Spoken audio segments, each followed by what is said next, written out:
দেখ আগের দিন এফআরএফএস এর সিলেবাসটা আগের দিন ফিনান্সিয়াল ম্যানেজমেন্টের সিলেবাসটা দিয়ে দিয়েছিলাম এবং ফিনান্সিয়াল ম্যানেজমেন্টের ক্লাস স্টার্ট হয়ে গেছিল, মানে লিভারেজ স্টার্ট করেছি ফিনান্সিয়াল ম্যানেজমেন্টের।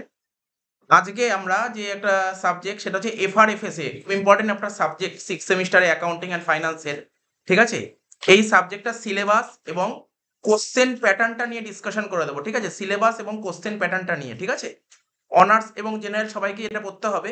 তো 20 নাম্বার দেখ লেখা আছে, ইন্টারনাল থাকবে 20 নাম্বার, আর সেমিস্টার এন্ডে 80 নাম্বারের এক্সাম হবে। ঠিক আছে, কটা চ্যাপ্টার আছে, চ্যাপ্টারের নামগুলো আমি একটু বলে দিই আগে। ফার্স্ট চ্যাপ্টার দেখা যাচ্ছে ইউনিট 1-এ আছে হোল্ডিং কোম্পানি। ঠিক আছে, ইউনিট 1-এ আছে হোল্ডিং কোম্পানি, খুব ইম্পর্টেন্ট একটা চ্যাপ্টার হোল্ডিং কোম্পানি। ঠিক আছে, তো তো এই চ্যাপ্টার থেকে এক্সামে 15 মার্কস আসবে, একটা দেবে একটাই করতে হবে, এর সঙ্গে কোনো অপশন নেই।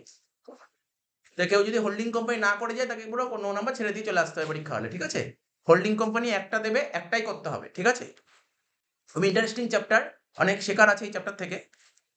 ঠিক আছে, তো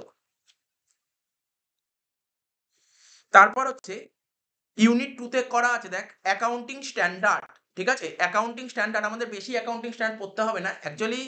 এই অ্যাকাউন্টিং স্ট্যান্ডার্ড যারা হয়তো সিএ বা সিএমএ পড়ে, ঠিক আছে, ওদের এই সমস্ত থাকে, ওদেরই থাকে অ্যাকাউন্টিং স্ট্যান্ডার্ড, বাট আমাদের গ্র্যাজুয়েশনে নিয়ে এসছে। তো ওদের অ্যাকাউন্টিং স্ট্যান্ডার্ড প্রচুর আছে, আমাদের তো মাত্র 3টে দিয়েছে। ওদের প্রচুর আছে, আমাদের মাত্র 3টে তুলেছে। আমাদের অ্যাকাউন্টিং স্ট্যান্ডার্ড কি কি পড়তে হবে? 3টে পড়তে হবে। একটা হচ্ছে আমরা অ্যাকাউন্টিং স্ট্যান্ডার্ড আগে শিখেছি, অ্যাকাউন্টিং স্ট্যান্ডার্ড শিখেছি, এখানে কি পড়বো জানিস তো? এটাকে বলা হয় আইএএস, ইন্ডিয়ান অ্যাকাউন্টিং স্ট্যান্ডার্ড। ঠিক আছে, ইন্ডিয়ান অ্যাকাউন্টিং স্ট্যান্ডার্ড আমাদের পড়তে হবে, ইন্ডিয়ান অ্যাকাউন্টিং স্ট্যান্ডার্ড 1 পড়তে হবে। ঠিক আছে, ইন্ডিয়ান অ্যাকাউন্টিং স্ট্যান্ডার্ড 16 পড়তে হবে, আর ইন্ডিয়ান অ্যাকাউন্টিং স্ট্যান্ডার্ড 33 পড়তে হবে। ঠিক আছে, ইন্ডিয়ান অ্যাকাউন্টিং স্ট্যান্ডার্ড 1 মানে আইএনডিএএস 1টা পুরোপুরি থিওরি, আসবেই পরীক্ষায় থিওরি, সবাইকে আসবে, অনার্স হোক জেনারেল হোক সবারই আসবে। 5 নাম্বারের একটা থিওরি লিখতে হবে, সবার ফার্স্ট কোশ্চেনই থাকবে, সবার ফার্স্ট কোশ্চেনই থাকবে আইএনডিএএস 1 এর উপর একটা থিওরি দেবে 5 মার্কসের। ঠিক আছে, তো দুটো দেবে, একটা লিখতে হবে। তারপর আইএনডিএএস 16 এবং 33। ঠিক আছে, 33 এর উপর অঙ্ক আসে, 16 এর উপর অঙ্ক আসে। ঠিক আছে, দুটোর উপরই অঙ্ক আসে, শিখতে হবে। ঠিক আছে, কত নম্বর আছে এই চ্যাপ্টার থেকে? এই চ্যাপ্টার থেকে তোর 15 মার্কস আছে, এই চ্যাপ্টার থেকেও তোর 15 মার্কস আছে। ছোট চ্যাপ্টার, এই চ্যাপ্টার 3-4 দিনের চ্যাপ্টার, কিন্তু 15 মার্কস পেয়ে যাবি। ঠিক আছে, আগের চ্যাপ্টার হোল্ডিং কোম্পানি হয়তো 1-1.5 মাস লাগবে, 15 মার্কস। মানে ব্যাপারটা বুঝতে পারলি তো? দুটোর মধ্যে ডিফারেন্সটা বুঝতে পারবি তোরা। ফান্ড ফ্লো স্টেটমেন্ট, দেখ এখানে তো দেয়া আছে 3 নম্বর চ্যাপ্টার আর 4 নম্বর চ্যাপ্টার, এই দুটো মানে ইউনিট 3 আর ইউনিট 4 দুটো ইউনিট থেকে তোর এক্সামে 20 মার্কস আসবে। দুটো ইউনিট থেকে তোর এক্সামে 20 মার্কস আসবে। ব্যাপারটা কি হয়, এই ফান্ড ফ্লোর সাথে ক্যাশ ফ্লো অরে আসে পরীক্ষায়, ফান্ড ফ্লোর সাথে ক্যাশ ফ্লো কিসে আসবে? অরে আসবে। ঠিক আছে, তো ফান্ড ফ্লোর সাথে ক্যাশ ফ্লো অরে আসবে। স্যার পরীক্ষায় একটা করে যায়, দেখ সেটা বলতেই পারি, সেটা আমি পরে দেখবো কি করব না করব। লাস্ট 2 বছরের ট্রেন্ড বলছে ফান্ড ফ্লো সবাই যারা প্র্যাকটিস করে গেছে, ফান্ড ফ্লোর অঙ্ক কিন্তু সেভাবে আসে না, ফান্ড ফ্লোর অঙ্ক সেইভাবে আসে না, আসে ক্যাশ ফ্লো, ক্যাশ ফ্লো প্রতি বছর আসে। ঠিক আছে, তো ফান্ড ফ্লো থিওরি ভরে দেয়, ফান্ড ফ্লো দিয়ে থিওরি ভরে দেয়। 15 নাম্বারের যদি অঙ্ক হয় দেখা গেলো 7 নম্বরের অঙ্ক দিয়ে দিল, 8 নম্বরের থিওরি দিয়ে দিল। কি বললাম বোঝা গেল তো? তো ক্যাশ ফ্লোটাকে যারা অঙ্কটাকে খুব ভালোবাসে তারা ক্যাশ ফ্লোটাকে ভালো মতো টার্গেট করতে হবে। ঠিক আছে, ভালো মতো টার্গেট করতে হবে। এবং কি বললাম, এই ইউনিট থেকে ফান্ড ফ্লো বল বা ক্যাশ ফ্লো বল, ঠিক আছে, টোটাল 20 মার্কস আছে ইউনিট থেকে, এই ইউনিট থেকে 20 মার্কস আছে। ঠিক আছে, সে ফান্ড ফ্লো বল বা ক্যাশ ফ্লো বল। ঠিক আছে, তো কেমন আসবে? একটা 5 নম্বরের ছোট কোশ্চেন আসবে, আর একটা 15 নম্বরের বড় অঙ্ক আসবে। কি বললাম? একটা 5-এর ছোট আর একটা 15-র বড় অঙ্ক। ঠিক আছে, আচ্ছা, ইউনিট 5 কি লেখা আছে? Introduction to financial statement analysis. এই চ্যাপ্টারটার কথা যদি আমি ডিসকাশন করি, এই চ্যাপ্টারটা তোরা সে ওয়েস্ট বেঙ্গল বোর্ড থেকে বিলং কর বা সিবিএসসি বা আইএসসি বোর্ড থেকে বিলং কর, এই চ্যাপ্টার সবার করা, সবার করা, এমন কোনো স্টুডেন্ট নেই কারো করা নেই, সবার করা। ওয়েস্ট বেঙ্গল বোর্ড থেকে বিলং কর বা সিবিএসসি বা আইএসসি বোর্ড থেকে বিলং কর, সবার করা। আমার ক্লাস 12-এ একটা চ্যাপ্টার ছিল, বুঝতে পারলি তো? ক্লাস 12-এ একটা চ্যাপ্টার ছিল comparative statement, common size statement, comparative balance sheet, common size balance sheet. হ্যাঁ মানলাম ক্লাস 12-এ যারা ওয়েস্ট বেঙ্গল বোর্ড থেকে পড়তে তারা সেভাবে করিসনি, তারা করিস, কিন্তু সিবিএসসি বা আইএসসি বোর্ডে ওরা যে অ্যাকাউন্টসে ভালো নাম্বার তুলতো, তো এই চ্যাপ্টারই ওদের বাঁচাতো, 10 মার্কস এমনি ওরা তুলে ফেলতে পারতো। ঠিক আছে, তো তো ওয়েস্ট বেঙ্গল বোর্ডে কি হতো ব্যাপারটা, রেশিও অ্যানালিসিস বলে একটা চ্যাপ্টার ছিল, তার সঙ্গে একটা অর আসতো। আর তোরা যারা ওয়েস্ট বেঙ্গল বোর্ড থেকে বিলং করছিস, তোদের দুর্ভাগ্য ব্যাপার, তোদের সময় পরীক্ষা রিডিউস সিলেবাসে পরীক্ষা হয়েছিল। রিডিউস সিলেবাসে পরীক্ষা হয়েছিল মানে তোরা সেই বছর রেশিও করে যাসনি, কারণ রেশিও আউট অফ সিলেবাস ছিল সেই বছরের জন্য। ঠিক আছে, তো তা কি বললাম বোঝা যাচ্ছে তো? বাট সবই করাবো এখানে, খুব সোজা চ্যাপ্টার, খুবই সোজা চ্যাপ্টার। এখান থেকে পরীক্ষায় এফআরএফএস এ যারা ভয় পায় নাম্বার তোলার জন্য এই চ্যাপ্টার তাদের বাঁচিয়ে দেয়, এই চ্যাপ্টারটা বাঁচিয়ে দেয়, এই চ্যাপ্টারটা বাঁচিয়ে দেয়, 10 মার্কস আসবে, 10 মার্কস আসবে, ঠিক আছে তো? এই চ্যাপ্টার থেকে 10 মার্কস আসবে। আর প্রথম দিকে কিন্তু এফআরএফএস থেকে সিনসিয়ার হয়ে পড়াশোনা করতে হবে, খুব সিরিয়াস হয়ে পড়াশোনা করতে হবে। সবচেয়ে বেশি সাপ্লি লাগে এফআরএফএস তে, সবচাইতে বেশি সাপ্লি লাগে এফআরএফএস তে। আমি বলছি প্রচুর সাপ্লি লাগে এফআরএফএস তে। আমি প্রথমেই বলে দিচ্ছি তার কারণ, দেখ চ্যাপ্টার কম, ভাব চ্যাপ্টার কয়েকটা, কটা চ্যাপ্টার, মাত্র 6টা চ্যাপ্টার, ভাব তার মধ্যে সাপ্লি লেগে যায়, 6টা চ্যাপ্টার সাপ্লি লেগে যায়। কিন্তু ঠিকভাবে পড়ে না, খুব সিনসিয়ার ভাবে করতে হবে কিন্তু। আর অঙ্কগুলো কি আমি তোকে বলে দেবো প্যাটার্ন কেমন থাকে অঙ্কের। অঙ্কের সব লং লং কোশ্চেন থাকে, ঠিক আছে তো? আচ্ছা দেখ, এটা 10 মার্কস থাকবে। কি কি বললাম, কি কি থাকবে টপিক এখানে? Comparative statement, common size statement, ঠিক আছে, ট্রেন্ড অ্যানালাইসিস, আর comparative balance sheet, common size balance sheet, এই 5টাই টপিক আছে। 6 নম্বর last topic, intra accounting ratio for FSA. আজকে এই চ্যাপ্টারটা রেশিও অ্যানালাইসিস, ঠিক আছে? আজকে আমরা এই চ্যাপ্টারে স্টার্ট করব রেশিও অ্যানালাইসিস। এখান থেকে কত নাম্বার থাকবে এক্সামে?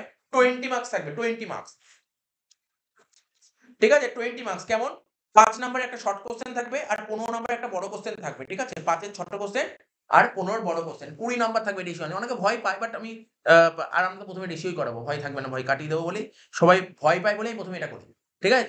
রেশিও অ্যানালাইসিস চ্যাপ্টারটা খুব ইন্টারেস্টিং চ্যাপ্টার। ওই যে আমি বললাম রেশিও অ্যানালাইসিস চ্যাপ্টারটা তোদের ব্যাচের জন্য একটু খারাপ। কেন? তোদের সময় তোরা যারা ওয়েস্ট বেঙ্গল বোর্ড থেকে বিলং করছিস, তোদের সময় রেশিও অ্যানালাইসিস সেই সময় করোনার জন্য সিলেবাস কমিয়ে পরীক্ষা হয়েছিল, ঠিক আছে তো?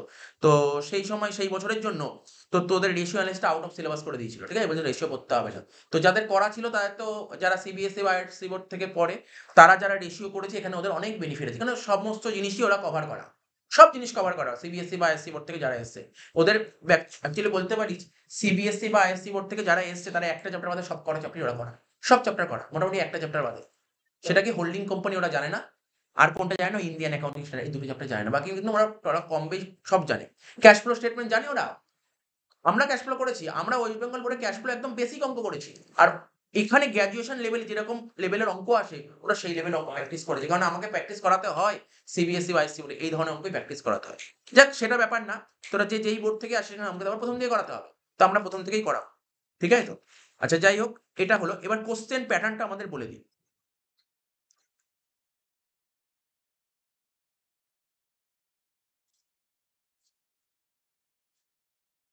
আমি বলছি তোদের 3টে গ্রুপে কোশ্চেন সেট হবে, 3টে গ্রুপে, 3টে গ্রুপে কোশ্চেন সেট হয়। একটা গ্রুপ এ, একটা গ্রুপ বি, একটা গ্রুপ সি, ঠিক আছে? আমি লিখছি, লিখে লিখে দেখাচ্ছি তোকে, এটা জেনে রাখা প্রথমেই। আমি এগুলো বলে দিই আগে, ক্লাসের শুরুতেই আগে বলে দিলে সুবিধা হয়। 3টে গ্রুপে কোশ্চেন সেট হয়, একটা গ্রুপ এ, একটা গ্রুপ বি, ঠিক আছে, আর একটা গ্রুপ সি। 3টে গ্রুপে কোশ্চেন সেট হবে, ঠিক আছে?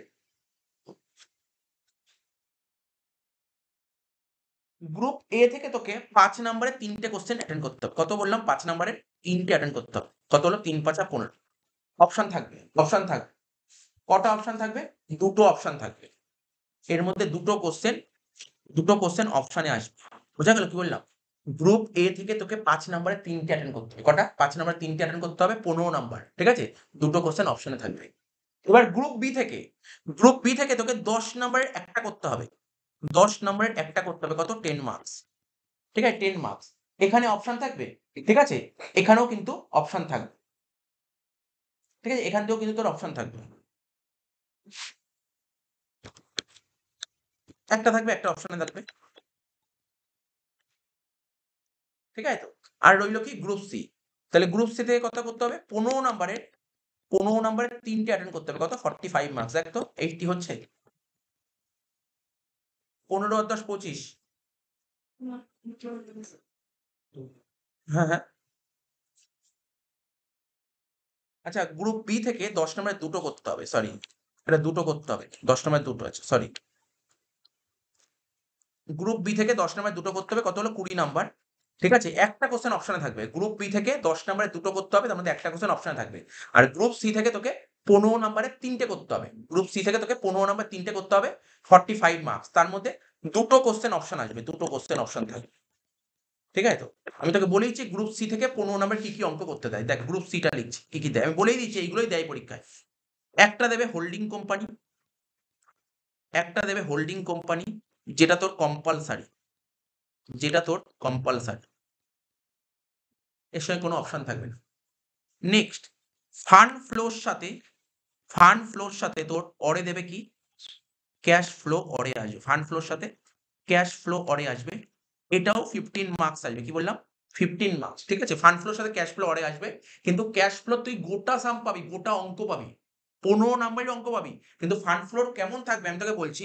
ফান্ড ফ্লোর ওরা মিক্সচার করে দেবে, ধর একটা 7 নম্বরের অঙ্ক দিয়ে দিল, একটা 8 নম্বরের থিওরি দিয়ে দিল, এরকম থাকবে। ঠিক আছে তো?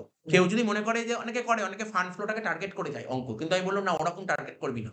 তাহলে ফান্ড ফ্লো থিওরি পড়ে যেতে হবে, ফান্ড ফ্লো অঙ্ক টার্গেট করবে, থিওরি পড়ে যেতে হবে, ঠিক আছে? তো কেউ যদি মনে করে অঙ্ক করতে যায়, দেখ যে ফান্ড ফ্লো পারে সে ক্যাশ ফ্লো করতে পারে, আবার যে ক্যাশ ফ্লো করতে পারে সে ফান্ড ফ্লো করতে পারে, একটা পারলে আরেকটা পারে। স্যার আমরা কোনটা করবো? আমরা না আগে ক্যাশ ফ্লো করাবো, কারণ আমরা জানি পরীক্ষায় ক্যাশ ফ্লোটাই দেবে 15 নম্বরে, ক্যাশ ফ্লোটাই আমরা বেশি ফোকাস করবো, ঠিক আছে তো? লাস্ট ইয়ারে এই সমস্যাটাই হয়েছিল লাস্ট ইয়ারের স্টুডেন্টদের মধ্যে।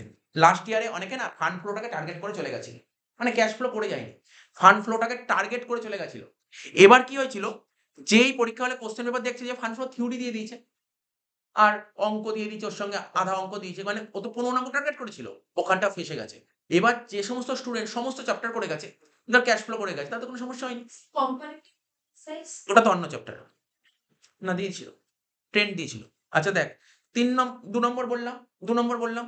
এবার 3 নম্বর চ্যাপ্টারটা কি বলছি, 3 নম্বর যেটা আসবে আরেকটা লাস্ট 15 নম্বরে, সেটা হচ্ছে রেশিও। রেশিওর সাথে অরে রেশিওই আসবে 15 মিনিটস। তাহলে বোঝা গেল? রেশিওর সাথে অরে রেশিও আসবে 15 মিনিটস। তাহলে কি বললাম, আমি তো কিন্তু পুরো ক্লিয়ার করে দিলাম, এই দেবে, এর বাইরে কোশ্চেন সেট করবে না, এখান থেকে এরকমই কোশ্চেন সেট হয়, ঠিক আছে তো? গ্রুপ সি বলে দিলাম। এবার কি বলবো বল, গ্রুপ বি। এবার বলো গ্রুপ বি। গ্রুপ বি থেকে, ঠিক আছে, গ্রুপ বি থেকে তোকে কি দেবে, 10 নম্বরের একটা অঙ্ক গ্রুপ বি তো 10 নম্বরের। ধর একটা কোশ্চেন আসবে কি বলতো, ওই যেটা বললো comparative balance sheet, common size balance sheet, মানে ওই টপিকটা, ওই চ্যাপ্টারটা, comparative balance sheet, common size balance sheet, ঠিক আছে তো? Comparative income statement, common size income statement আর ট্রেন্ড অ্যানালাইসিস, ঠিক আছে? ওই চ্যাপ্টারটার নাম কি বলতো, ইন্ট্রোডাকশন টু এফএসএ। চ্যাপ্টার নাম হচ্ছে introduction to FSA. Introduction to FSA, এখান থেকে তোকে একটা 10 মার্কসের আসবে, ঠিক আছে? প্রতি বছর আসে, এবছরও আসবে, চিন্তা করতে হবে না, ঠিক আছে? 2 নম্বর আরেকটা চ্যাপ্টার যেটা বললাম, ওই যে বললাম, কি বললাম, এটাও লিখে দিলাম, AS16। AS16 এর সাথে অরে আসবে AS33। IAS16 এর সাথে IAS33, এটা অরে আসবে, ঠিক আছে? 16 এর সঙ্গে 33 অরে আসবে, অরে, ঠিক আছে? বুঝতে পারলি তো? 16 এর সঙ্গে 33 খুব ভালো করে করতে হবে, খুব ভালো করে দিতে হবে। না স্যার একটা করে যাই, এরকম করব না, এরকম করব না, দুটোই করে যাবো আমরা, মানে দুটোই করে যাবো, ভালো করে করব। 16 করতে খুব বেশি সময় লাগে না, 33 টাকে একটু খাটতে হয়, টাইম দিতে হয়, ঠিক আছে তো? ওই লিভারেজ করছিলাম না আগের দিন ইপিএস, আরে 30 তে ইপিএস এর কথা বলেছে, আর্নিং পার শেয়ার, ঠিক আছে তো? আচ্ছা তাহলে গ্রুপ বি ক্লিয়ার হয়ে গেল। গ্রুপ সি বলে দিলাম, গ্রুপ বি বলে দিলাম, গ্রুপ এ তে চলে আসবে।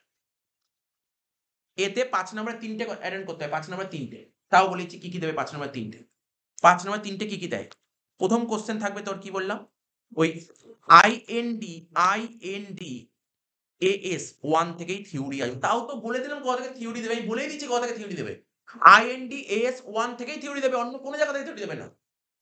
অন্য কোনো জায়গা থেকে থিওরি দেবে না, এখান থেকেই থিওরি দেবে। AS1 থেকেই থিওরি দেবে, মানে শিওর শট প্রথম থেকেই বলে দিলাম, এর বাইরে থিওরি দেবে না। তার মানে তার আগের বার যে কোশ্চেনটা চলে এসেছে অনার্সে, সেই কোশ্চেনটা তো দেবে না। বাকি কোশ্চেন, বাকি 3-4টেই তো কোশ্চেন আছে। আচ্ছা হয়ে গেল 1 নম্বর। আচ্ছা এখান থেকে থিওরি দেবে, অপশনে থাকবে, হ্যাঁ, দুটো দেবে, একটা লিখতে হবে তাও।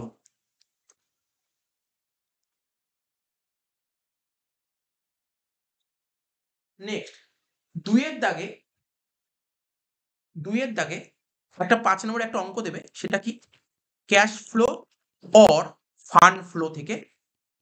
দেখ আমি লিখলাম অর, লিখলাম অর মানে কি, পরীক্ষায় যে কোনো একটা অঙ্ক আসবে, আমি বলিনি কিন্তু দুটো দেবে একটা করতে হবে, আমি বললাম দুটোর মধ্যে যে কোনো একটা অঙ্ক আসবে, হয় ক্যাশ ফ্লো বা ফান্ড ফ্লো, কোনটা আসবে মানে ডিপেন্ড করবে। আগের বছর যদি ক্যাশ ফ্লোর 5 নম্বর এসে থাকে, তাহলে এবছর ফান্ড ফ্লো আসবে, ঠিক আছে তো? সম্ভাবনা আছে হচ্ছে এবছর আসার সম্ভাবনা ক্যাশ ফ্লো 5 নম্বরের, ঠিক আছে? মানে মোট কথা এবছর ক্যাশ ফ্লো থেকে 20 নম্বরই আসবে, ঠিক আছে তো? আচ্ছা তাহলে বলে দিলাম, এটা কিন্তু কম্পালসারি, কোনো অপশনে থাকবে না। এই যে এইগুলো ক্লিয়ার করে নে আগে, এইগুলো ক্লিয়ার করলে তাহলে পড়ার একটা রোড ম্যাপ তৈরি করে নিতে পারবি। আচ্ছা আরেকটা কি থাকবে, 3 এর দাগে, 3 এ এখানে থাকবে একটা রেশিও অ্যানালিসিস থেকে একটা 5 নম্বর অঙ্ক। আর এখানে যে 5 মার্কসের অঙ্ক থাকে না, আমি তোকে বলে দিচ্ছি, পুরো ক্লাস 12 স্ট্যান্ডার্ডের অঙ্ক থাকবে। ঠিক আছে? তাও বললাম ক্লাস 12 স্ট্যান্ডার্ডের অঙ্ক থাকবে। কোন 12 এর কথা বলছি? ওয়েস্ট বেঙ্গল বোর্ড নয়। সিবিএসই বা আইএসসি বোর্ড। ঠিক আছে তো? ওই 12 স্ট্যান্ডার্ডের অঙ্ক থাকবে। ঠিক আছে তো? একদম সোজা অঙ্ক থাকে, কোনো অসুবিধা নেই। দেখ পেপারটা তো কঠিন অনেকের কাছে লাগে। আমি বলছি পেপার কঠিন লাগে। কারণ কি হয়? পেপারটা খুব লেন্দি পেপার হয়। সাবজেক্টটা খুব লেন্দি সাবজেক্ট। আমি তোকে বলছি সাবজেক্টটা খুবই লেন্দি সাবজেক্ট। ঠিক আছে তো? একটু টাইম লাগে আর একটু কনসেপচুয়াল তোকে শিখতে হবে চ্যাপ্টারগুলো। এই হচ্ছে তোর পেপার প্যাটার্ন। বলে দিলাম তো? আর হচ্ছে তুই যদি প্রিভিয়াস ইয়ার পেপার সলভ, অনেকে করে প্রিভিয়াস ইয়ার পেপার সলভ পরীক্ষার আগে, বেশি পাবি না তুই এখানে। 2020 সাল থেকে 2020, 2021, 2022, 2023 আর 2024 এই 5টা পেপারই তোর কাছে এভেলেবেল থাকবে। তার মধ্যে 20 আর 21 অনলাইন পরীক্ষা হয়েছিল ডিউ টু কোভিড। ঠিক আছে? তো এখানে কোশ্চেন ঠিক আছে, কিন্তু প্যাটার্ন দেখতে যাস না। এই প্যাটার্ন কিন্তু তোর সঙ্গে ম্যাচ খাবে না। ঠিক আছে তো? এই 22, 23, 24 এই 3টে অফলাইন পরীক্ষা হয়েছিল। তুই 20, 21 এর কোশ্চেন দেখতে পারিস, কিন্তু প্যাটার্নে যাস না। স্যার এরকম প্যাটার্ন আসবে না, ওরকম প্যাটার্ন আসবে না। প্যাটার্নটা ফলো হবে 22, 23, 24 এ যেরকম প্যাটার্ন ফলো হয়েছিল। ঠিক আছে তো? কি বললাম বোঝা গেল? আমি পুরো বলে দিলাম। এবার আমি কি করবো, আজকে কোন চ্যাপ্টারটা স্টার্ট করবো? Ratio analysis. আর আমরা তো দেখেছি বই দিয়ে দিয়েছি, এই বই থেকেই অঙ্কগুলো হবে সব। সব বাছাই করা, সব তৈরি করা যাবে। প্রচুর অঙ্ক আছে এখানে। তুই বুঝতে পারছিস পেজ 286টা পেজ, মানে কত লেভেল, কত অঙ্ক আছে। ঠিক আছে তো?